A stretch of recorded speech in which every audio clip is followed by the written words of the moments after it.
الوصفة هذه أو وصفة البيض اعتمدوها عندكم، حرفيا ألذ وصفة بيض ممكن تذوقوها.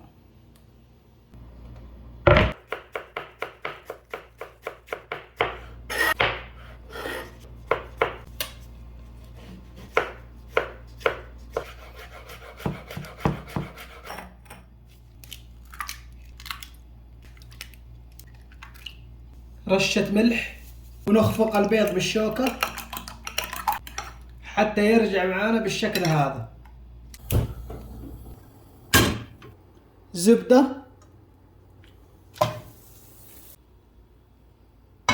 أضيف البصل،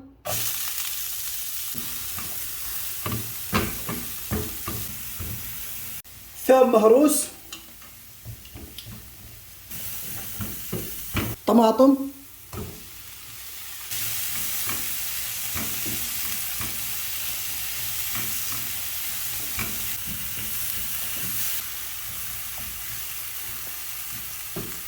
صلصة،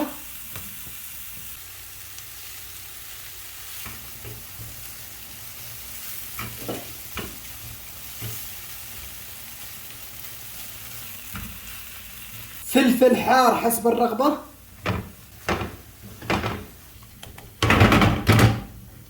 نوزع الكشنة بالتساوي في المقلاة ونسكب البيض. بسم الله.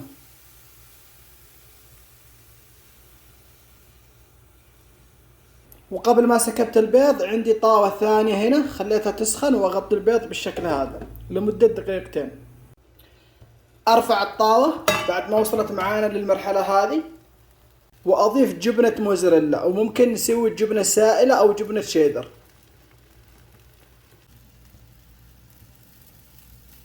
ونغطي عليه ثاني مرة دقيقة واحدة على نار هادئة جدا، وهذا هو جاهز.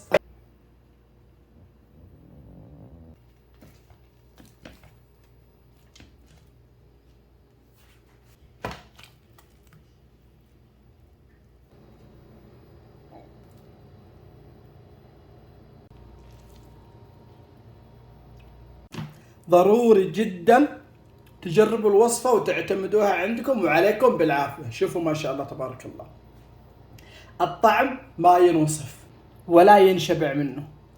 يا سلام، الكشنة مع الزبدة والصلصة مع البيض مع الموزاريلا كذا ميكس عجيب غريب، حرفيا ألذ وصفة بيض ممكن تذوقوها.